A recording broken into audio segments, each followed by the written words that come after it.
Oui, les médecins à la retraite, les infirmières, les sages-femmes, les aides-soignants, les psychologues ont été demandés en renfort. Bonsoir Nathalie Kuhnleif. Oui, bonsoir à tous. Vous êtes Nathalie, infirmière scolaire. Vous avez hésité combien de temps avant de vous engager au cœur de cette crise, vous-même? Oh, je n'ai eu aucune hésitation. C'était pour moi une évidence absolue.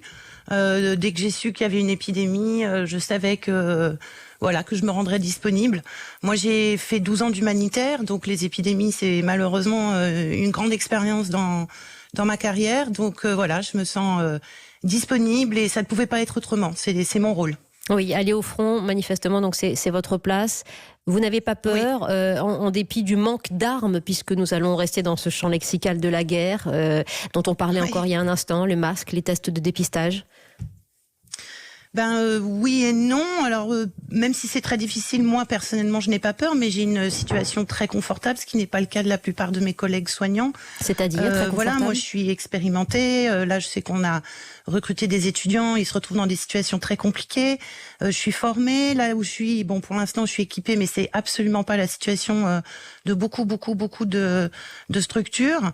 Je suis aussi très soutenue par ma famille, mes amis, les petits déjeuners qu'on me propose, les messages. Voilà, on entend aussi, là on vient d'avoir des témoignages sur votre radio, toute cette solidarité. Donc c'est vraiment très très important. Il y a vraiment du ressort dans l'épreuve et ça fait plaisir, ouais. Et de toute façon, c'est ma place. Ouais, voilà. On l'entend au son de votre voix et dans les mots et dans votre enthousiasme. Nathalie, vous qui êtes infirmière scolaire et qui avez répondu à cet appel à la mobilisation, vous ne faites pas partie de la réserve sanitaire, qui est un vivier de 40 000 soignants. Oui. Pour quelle raison d'abord? Parce que vous n'étiez pas assez disponible pour en faire partie régulièrement. Voilà, c'est ça. En fait, la réserve sanitaire, c'est disons une ressource qui est déjà organisée avec des gens qui sont formés, recrutés, indemnisés et mobilisables quand il y a des situations particulières. Oui. Moi, c'est pas mon cas parce que je peux pas me rendre disponible parce que je suis maman d'une petite fille et c'est compliqué. Mais moi, j'ai plutôt dans la réquisition. Alors, je me suis portée volontaire tout de suite, mais je suis pas dans la réserve sanitaire. Mais là, on dépasse largement les capacités. Il faut que tout le monde puisse se rendre disponible. Alors concrètement, comment ça va se passer ou comment ça se passe déjà pour vous? Vous êtes en Île-de-France, prépositionnée sur quelle mission, Nathalie? Alors donc moi je suis là pour l'instant dans un hôpital aux urgences adultes. Oui. Je vais aussi aller dans un centre qui est en train de se monter spécial Covid.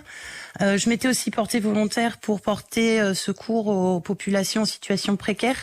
Bon, on peut pas être partout, il y a beaucoup de travail, donc faut aussi savoir se concentrer, rester à sa place. C'est aussi rester confiné et la santé c'est vraiment une affaire de tous. Donc voilà, où est-ce que je serai utile, je serai.